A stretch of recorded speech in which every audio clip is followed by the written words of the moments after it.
अब आज के इस वीडियो में विद्यार्थियों को आंकड़ों का माध्य अर्थात समांतर माध्य, कल्पित माध्य या लघु विधि से ज्ञात करना सिखाया जाएगा। पिछले वीडियो में विद्यार्थियों ने सामान्य या प्रत्यक्ष विधि द्वारा आंकड़ों का माध्य ज्ञात करना सीखा था। अब आज आप सीखने जा रहे हैं लघु विधि द्वारा। तीन विधियां यहाँ पर समांतर माध्य के लिए प्रचलित हैं जो प्रयोग में लाई जाती हैं। उन तीन विधियों में पहली विधि आप सीख चुके हैं। अब बात करते हैं दूसरी विधि की। पहला प्रश्न विद्यार्थियों के सामने है, निम्न आंकड़ों का माध्य लघु विधि द्वारा ज्ञात कीजिए। तो लघु विधि द्वारा माध्य ज्ञात करने के लिए आपको एक सारणी बनानी होती है। इसमें पदों को एक बंटन सारणी के रूप में लिखा जाता है। जैसे हमने एक कॉलम बनाया, इसका नाम पद लिखा, और ये सारे जो क्षैतिज मान दिए गए हैं इनको हम ऊर्ध्वाधर कर लेते हैं। पद को हम x बोलते हैं। तो 30, 12, 48, 24, 6, 78, 56, 60, 18 और 66, ये हमने सारे पद इस प्रकार से लिख लिए हैं। और इसके बाद एक कॉलम बनाते हैं, उसका नाम रखा जाएगा विचलन। यहाँ पर d बराबर x माइनस a एक फार्मूला है। d हम कहते हैं विचलन को, और a क्या है? कल्पित माध्य है। तो इन पदों में से कोई एक पद को a मान लिया जाएगा। अब किस पद को a माना जाए, इसके लिए आप पदों की रेंज देखें कि जैसे 30, 12, 48, 24, 6, 78, 56, 60, 18, 66। तो कोई एक ऐसी संख्या जो लगभग बीच में आ जाए, ना सबसे कम हो ना सबसे ज़्यादा हो। तो सोचो कि हमने इस 48 को, देखो भाई 30 के ऊपर है, 12 के काफ़ी दूर है, और ये 78 के काफ़ी नीचे है। तो लगभग 48 को अगर हम a मान लें, अर्थात कल्पित माध्य मान लें, तो ये क्या कह रहा है? d बराबर x माइनस a। x क्या है? प्रत्येक पद, और a क्या है? 48, अर्थात प्रत्येक पद से आपको 48 घटाना है। तो यहाँ पर हम ये क्रिया इस प्रकार लिख सकते हैं कि 30 माइनस 48 बराबर, अब 30 से 48 घटाएंगे तो आप माइनस 18 आएगा। इसी प्रकार जब 12 से 48 घटाएंगे तो चाहो तो आप ऐसे लिख दो कि 12 माइनस 48 बराबर माइनस 30, और चाहो तो ये लिखने की आवश्यकता नहीं, आप डायरेक्ट मान भी लिख सकते हैं। सीधे सीधे मानों को भी लिखा जा सकता है, लेकिन इस प्रश्न में हम सीधे सीधे आपको घटा कर ही बताएंगे। 48 minus 48 0, 24 minus 48 minus 24, 6 minus 48 minus 42, 78 minus 48, ये हो गया 30, 56 माइनस 48, ये हो गया 6, 60 माइनस 48, ये हो गया 12, 18 माइनस 48, ये हो गया आपका माइनस 30, और 66 माइनस 48, तो ये आ गया 18। तो इस प्रकार आपको विचलन प्राप्त हो गया। इसको बाद में आप ये एक अच्छी सी टेबल अपनी पटरी के द्वारा बना लीजिए। इस प्रकार पटरी के द्वारा ये जब टेबल बना लेंगे तो ये अच्छे से टेबल बन जाएगी। यहाँ पर दो चीज़ें हो गई हैं, एक तो हो गया पद और दूसरा क्या है? d है विचलन। d को हम विचलन कहते हैं। अब यहाँ पर नीचे विचलनों का योग निकालना है, तो जिसको कहा जाता है सिग्मा d। तो विचलनों का योग कैसे निकालेंगे? पहले आप प्लस वाले अलग जोड़ेंगे, माइनस वाले अलग जोड़ेंगे। या सरलीकरण के लिए हम ऐसा भी कर सकते हैं, जैसे +30 और -30 ये कट गया जग गए सरल करने में, +30 -30 है ना, केवल यही सरल हुआ है। या सीधे सीधे आप जोड़ ही ले, ज़्यादा ठीक रहेगा। तो पहले प्लस वाले जोड़ते हैं, 8 2 10 6 16, यही 3 राशियाँ हैं प्लस की, 18 12 6, और ये 30 प्लस में था, तो 30 और 30 तो हमने काट दिया है, या जोड़ लीजिए सीधे सीधे जो है। 8 2 10 6 16 के 6 हासिल आए 1 1 1 2 2 1 3 3 3 6, तो ये 66 आ गया आपका माइनस। अब माइनस वाले सारे जोड़ लीजिए, 8 4 12 12 2 14 14 और 0 4, तो अब हासिल आए 1 1 1 2 2 3 5 5 2 7 7 4 11 11 3 14 144। तो इस प्रकार ये मान आ गया आपका 144। अब 144 से जब ये आप घटाएंगे तो कितनी वैल्यू प्राप्त हो जाएगी, ये देखिए। यहाँ पर 14 में 6 गया 8, और फिर 13 बचे, 13 में 6 गया 7, और ये माइनस, यहाँ पे माइनस का चिन्ह लग गया। दूसरी बात, अब जैसे माध्य आपको निकालना है तो किस विधि से, लघु या कल्पित विधि से। कल्पित माध्य ब्रैकेट में हम लिख सकते हैं लघु विधि से माध्य बराबर सूत्र होता है A प्लस सिग्मा D बटे N। A कल्पित माध्य आपने कितना लिया था, 48, प्लस सिग्मा D माइनस 78 बटे N। N क्या है, पदों की संख्या। तो पदों की संख्या हम यहीं से टेबल में काउंट कर लेते हैं, 1 2 3 4 5 6 7 8 9 10। तो यहाँ पर नीचे लिख देते हैं n बराबर 10। हमेशा ध्यान रखना है n क्या है, पदों की संख्या है अथवा बारंबारताओं का योग होता है। तो बटे 10, तो 48 प्लस माइनस का गुणा माइनस, 10 का भाग लगाएंगे तो एक अंक बाद दशमलव, 7.8, तो दशमलव लगा के यहाँ जब 0 बना लोगे तो 10 में 8 गया 2, यहाँ पर 7 बचे, 7 में 7 गया 0, और फिर ये 4। तो इस प्रकार 40.2 इस प्रश्न का आपको उत्तर प्राप्त हो गया, या माध्य प्राप्त हो गया। इसको हम बार x भी कहते हैं, इसलिए बार x बराबर 40.2। इसी प्रकार अब दूसरा प्रश्न है, आंकड़ों का माध्य कल्पित माध्य विधि से ज्ञात कीजिए।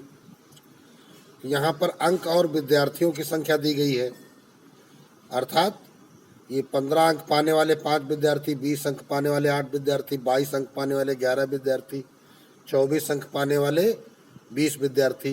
कोई परीक्षा कराई गई है जिसमें प्राप्तांकों के हिसाब से विद्यार्थियों की संख्या लिखी गई है, और इन आंकड़ों का आपको माध्य निकालना है, और वह भी कल्पित माध्य विधि से अर्थात लघु विधि द्वारा ज्ञात करना है। तो अब यहाँ पे क्या करेंगे, ये आंकड़े आपके कैसे हैं, पहले प्रश्न में आंकड़े तो थे अवर्गीकृत, और ये आंकड़े अवर्गीकृत ही कहे जाएंगे किंतु बंटन युक्त हैं या सारणीबद्ध हैं।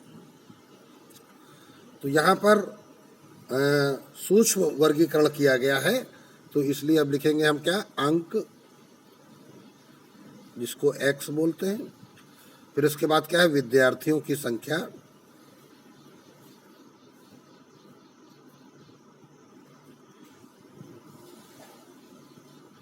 इसको f बोला जाता है। इसको ही हम सामान्यतः बारंबारता भी कहते हैं। तो सामान्य विधि में क्या था, इसके बाद आपने कॉलम बनाया था fx का, लेकिन यहाँ पर fx कॉलम नहीं बनेगा, यहाँ पर कॉलम बनेगा वही विचलन। ऐसे लिख देंगे, हिंदी में भी लिख सकते हैं, d बराबर x माइनस a। अब जो ये a है ये कहाँ से आएगा, ये x से, पदों से एक कल्पित माध्य लिया जाएगा, ठीक। विचलन के बाद, इसके बाद तब एक कॉलम बनेगा f इंटू डी, जैसा कि पहले बनता था f इंटू एक्स, यहाँ पर बनेगा f इंटू डी। तो इस प्रकार आप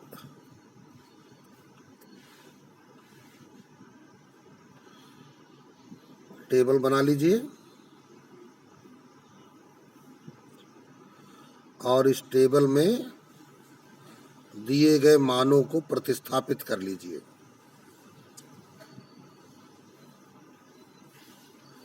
जैसे मान क्या दिए गए हैं, अंक 15, 20, 22, 24, 25, 30, 33, 38 और 45।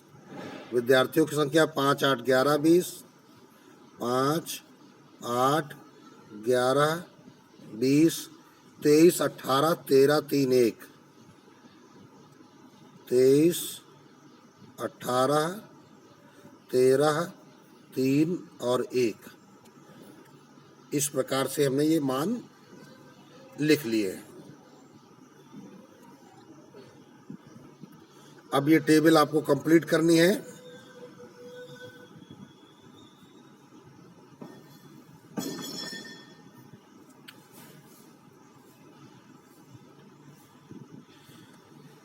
तो इन पदों में हम एक गुण देख रहे हैं कि 15 से लेकर ये आरोही क्रम में अंक दिए गए हैं, बढ़ते हुए क्रम में दिए गए हैं 15 से 45 तक। तो इनके बीच की एक संख्या हम ले लेते हैं। हमने मान लिया इस 30 को ए मान लिया गया। देखिए, कल्पित माध्य हमेशा उस संख्या को मानिए जिससे विचलन कराने में आसानी हो। जैसे सभी संख्याओं में 30 घटाना सरल रहेगा। अगर हम 25 मानेंगे तो 25 घटाने में अधिक समय लगेगा, या 33 मानेंगे तो भी उसमें समय अधिक लगेगा। 30 एक सरल संख्या लिखी है, इस सरल संख्या से हम जल्दी जल्दी विचलन करा सकते हैं। जैसे अब क्या d बराबर x माइनस है, मतलब 15 से 30 घटाओ, तो जब हम 15 से 30 घटाएंगे तो क्या आ जाएगा, -15। 20 से 30 घटाएंगे तो -10। इस 22 से 30 घटाएंगे तो -8। 24 से 30 घटाएंगे तो -6। 25 से 30 घटाएंगे तो -5। 30 से 30 घटाएंगे 0। 33 से 30 घटाएंगे 3। 38 से 30 घटाएंगे 8। 45 से 30 घटाएंगे 15। अब सरलतम स्थिति आ गई है। इसके बाद क्या करना है, सीधे सीधे गुणा करना है। 15 × 75, 10 × 80, 11 × 88, 20 × 6 = 120। अब 23 × 5 = 5 × 15, 5 × 2 = 10, 11, 18 का 0 में 0, 13 × 3 = 39, 8 × 3 = 24, 15 × 1 = 15। अब देखिए, यहाँ जो धनात्मक हैं इनकी वैल्यू अलग जोड़ लीजिए, क्योंकि अभी हमको जोड़ करना पड़ेगा। तो 9 × 4 = 13, 13 × 5 = 18। ये कॉलम और चौड़ा कर सकते हो। 18 और 9 × 4 = 13, 5 = 18, 3 × 1 = 4, 4 × 2 = 6, 1 = 7। ये प्लस वैल्यू हो गई। इनकी वैल्यू अलग जोड़ लीजिए। तो 5 × 8 = 13, 13 × 5 = 18, 7 × 1 = 8, 8 × 16, 8 × 3 = 24, 24 × 2 = 26, 26 × 1 = 27, 2 × 1 = 3, 3 × 1 = 4। ये -478 आ गया है। फिर से चेक कर लेते हैं। 5 × 8 = 13, 5 = 18, 7 × 1 = 8, 8 × 8 = 16, 16 × 8 = 24, 24 × 2 = 26, 1 = 27 के 7 और 2 × 1 = 3, 1 = 4। तो ये निगेटिव वैल्यू, ये पॉजिटिव वैल्यू। तो यहाँ पर हमारा क्या निकालना है हमको, सिग्मा FD। तो निगेटिव से पॉजिटिव कम है, यहाँ पर ये हमको ज़्यादा राशि दिखाई पड़ रही, तो घटाएंगे तो 0, 0 और 4 और ये माइनस में। इधर विद्यार्थियों की संख्या का टोटल कर लीजिए। अब यहाँ देखिए, पदों की संख्या नहीं निकाली जाएगी, और जो विद्यार्थियों का संख्या का टोटल आएगा वही पदों की संख्या होगी। यहाँ पे देखो, 15 अंक पाने वाले 5 विद्यार्थी थे, तो कितने विद्यार्थियों की संख्या है, 5। 20 अंक पाने वाले 8 विद्यार्थी थे, तो उनकी संख्या 8। अब विद्यार्थी कितने हो गए, 8 × 5 = 13। इसी प्रकार जोड़ देते हैं। 8 × 5 = 13, 1 = 14, 14 × 3 = 17, 17 × 8 = 25, 25 × 3 = 28, 28 × 3 = 31, 31 × 1 = 32, 3 × 1 = 4, 1 × 5 = 2, 7, 2 × 9, 1 = 10। ये विद्यार्थियों की संख्या आ गई n बराबर 102।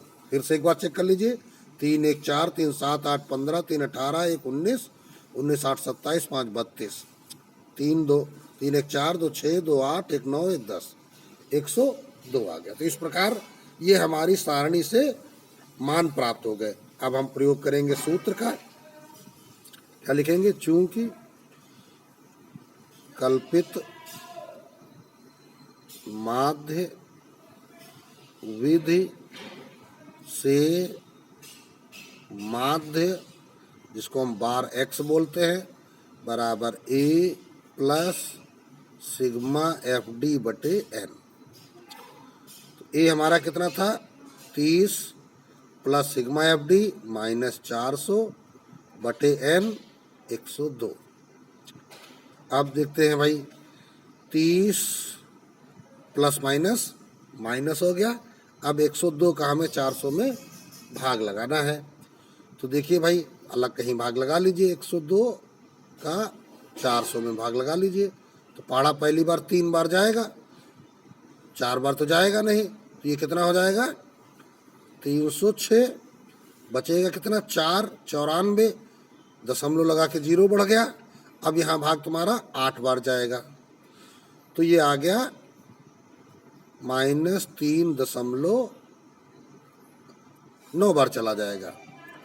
9 दूनी 18, 3.9, 940 है ना, तो 9 बार चला जाएगा, 918 आएगा, फिर भी कुछ बच जाएगा, तो 3.9 हो गया।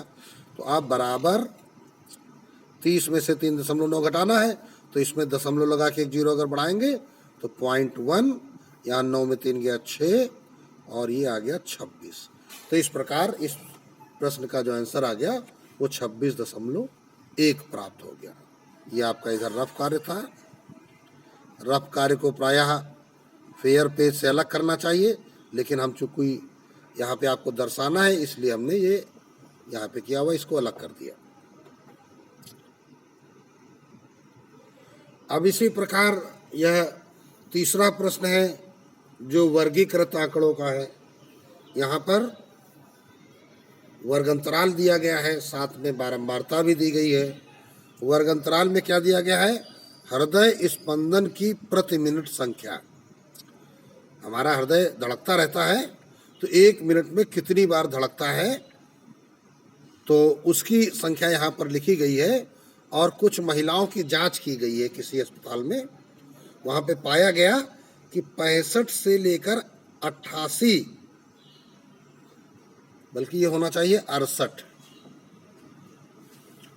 क्योंकि अगला अंतराल 68 से 71 है ना। 65 से लेकर 68 तक की जो महिलाएं हैं वो 2 हैं। 68 से 71 के बीच की धड़कन वाली महिलाएं 4, 71 से 74 के बीच धड़कन वाली महिलाएं 3। इसी प्रकार अलग अलग धड़कनों की संख्या में महिलाओं को छांटा गया है और आंकड़े तैयार हो गए हैं। इन्हीं आंकड़ों का माध्य हमको विचलन विधि द्वारा या कल्पित माध्य विधि द्वारा ज्ञात करना है। एक बात विद्यार्थियों को याद रखना है, जब केवल विचलन विधि कहा जाए तो इसका मतलब कल्पित माध्य विधि कहा जा रहा है। अभी हम अगले वीडियो में सीखेंगे पग विचलन विधि, तो वह विधि एक अलग विधि होगी। तो केवल विचलन का तात्पर्य कल्पित माध्य विधि है। चलते हैं, तो जब इस तीसरे प्रश्न का आप हल स्टार्ट करेंगे तो क्या करेंगे? ये जो क्षैतिज सारणी है इसे आप ऊर्ध्वाधर सारणी में कन्वर्ट करेंगे। तो वही बात लिखेंगे, हृदय स्पंदन की प्रति मिनट संख्या, जैसा टेबल में दिया गया वही लिखेंगे। फिर महिलाओं की संख्या, तो पहले लिख लेते हैं, कॉलम बना लेते हैं। 65 से 68, 68 से 71, 71 से 74, 74 से 77, 77 से 80, 80 से 83, 83 से 86। और फिर इधर महिलाओं की संख्या हमने लिख ली है 2438, 2438, 742, उसके बाद 742। अब देखिए ये जो महिलाओं की संख्या है यही बारंबारता है। अभी इसमें x नहीं है क्योंकि इसको वर्ग अंतराल हम कहते हैं। वर्ग अंतराल से मध्यमान निकाला जाता है जिसको कि x कहा जाता है।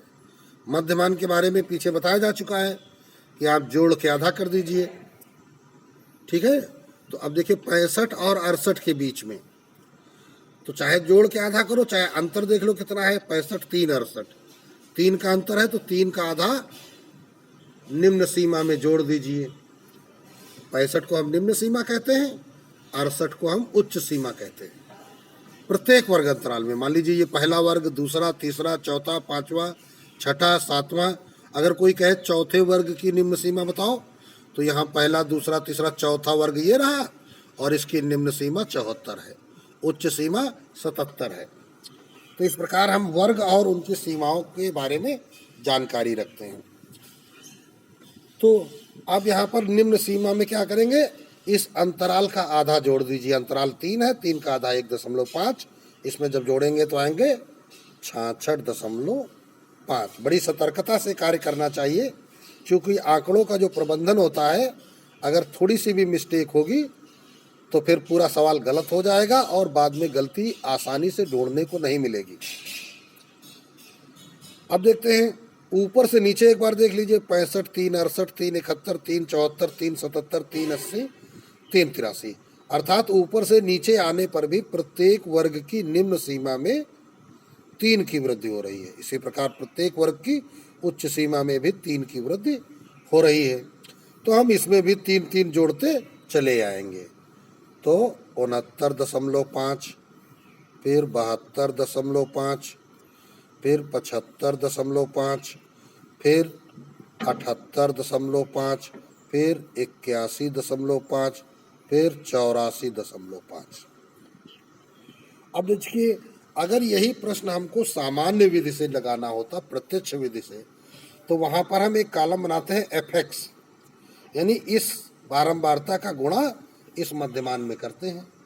अब यहाँ मध्यमान चूंकि दशमलव में हमको प्राप्त हुआ है तो ये गुणा भी दशमलव का हो जाएगा। अभी तो बारंबारताओं में संख्याएं छोटी छोटी लिखी हैं। अगर यहाँ लिखा होता 52, 74, 83, है ना, 98, इस प्रकार बड़ी बड़ी संख्याएं लिखी होती तो फिर गुणा करने में दिक्कत होती और बहुत अधिक समय लगता। तो इस समय की बचत के लिए इस कल्पित माध्य विधि का प्रयोग किया जाता है। यहाँ पर सारणी तो बड़ी बनती है लेकिन समय की बचत होती है। अभी हो सकता है आपको लग रहा हो कि भाई इस सवाल में तो बड़ा समय लग रहा है, तो अभी आपके लिए लग रहा है कि ये समय लग रहा है, लेकिन जब आप इसका अभ्यास करेंगे और जब आपकी अभ्यास में गति आ जाएगी तो फिर ये प्रश्न आसान हो जाएंगे। सामान्य विधि में या प्रत्यक्ष विधि में दशमलव के गुणा करने में कठिनाई होगी और अभी हम विचलन के द्वारा इन सारे दशमलव को समाप्त कर देंगे। अर्थात यह विधि प्रत्यक्ष विधि से सरल होती है, थोड़ी सी लंबी होती है लेकिन गणनाएं इसमें सरल होती हैं। गणनाओं के सरल होने के कारण ही इसे लघु विधि कहा जाता है। अब चलते हैं भाई, इसी मध्यमान में हम एक बीच वाला कोई ले लेते हैं। इसको हमने मान लिया a, माने कल्पित माध्य। तो अब अगला स्टेप आएगा हमारा विचलन, जिसे हम d बराबर x माइनस a कहेंगे। ठीक है, तो अब विचलन के लिए क्या करना है, पहले तो आप इस सारणी के बॉक्स को अपनी पटरी की सहायता से कंप्लीट कर लें।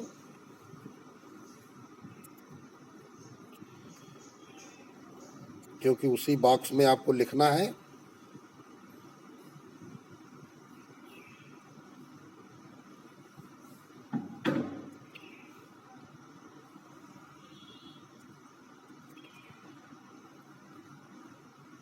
इस प्रकार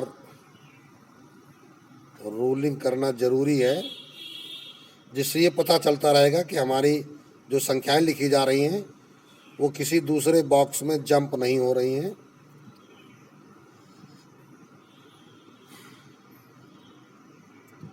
और इसके बाद कॉलम बन जाएगा F इंटू डी।